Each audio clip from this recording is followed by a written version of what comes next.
We found a quiet little corner here at Fortnum and Mason's to have a word with Rob Holden, who's in charge of getting all the logistics together for the expedition. And you'll be going, of course, to the South Pole as well, so plenty of challenges for you.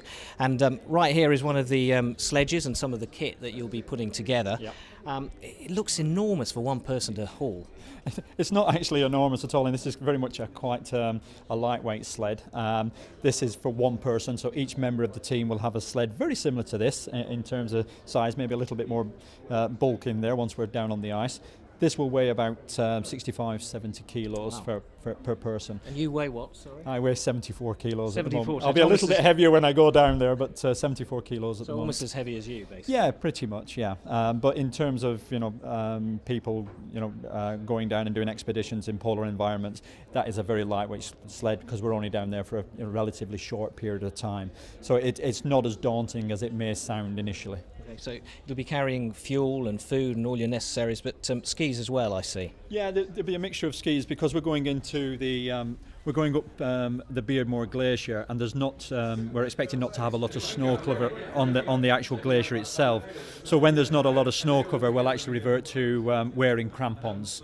So we'll have crampons on, and we'll transport our skis. As you see them here, strapped to the top of the sled. Obviously, where we get some kind of snow cover, or we're in a position where we can snow and move that a little bit quicker across the ground, we will do so. And this chap standing here, is that some of the kit that you really will be wearing? All of that kit is either been to the North Pole or the South Pole, so that's exactly the kit we will be taking.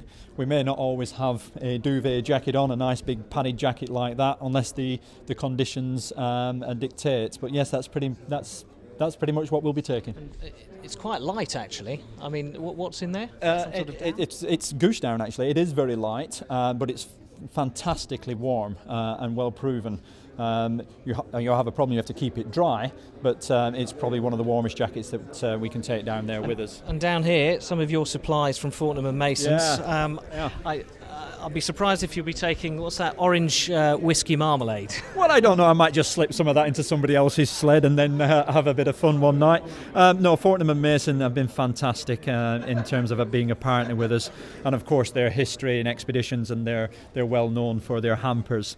And we're working with some of their buyers and some of their suppliers to look at how we put a food package together for the team. And we have to look at the specifics of the energy that we'll need on the ice, and we're using that expertise to make sure that we've got the right calorific intake, the right diet, and so on. So, but it will be pared down, as you say. Okay, let's just have a look at the map of where you're going to be going and how you're going to get to the South Pole. So this is Antarctica.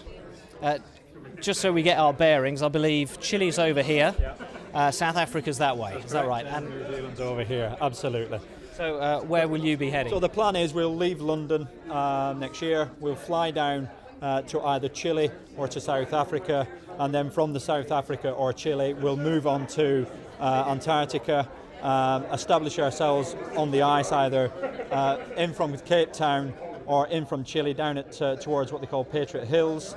From there we'll move by a smaller aircraft down to the base of the Beardmore Glacier, where we'll be dropped off and the record attempt will begin. So you start from this little spot here, and you travel 460 miles to the South Pole, which is what Captain Scott did 100 or so years ago. 100 years ago, exactly. It's it's very much seen as the Scott and the Shackleton route. We'll get dropped as close as we can. Obviously, it'll be down to the pilot, and he'll have our safety and the aircraft safety in mind. We'll get as close as we can to the Beardmore. We'll mark our position, and that's where our attempt will start. We'll go up the Beardmore Glacier.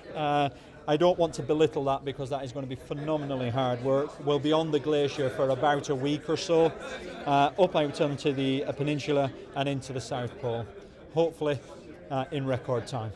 Okay. Well, the best of luck. Thank you very much. Okay.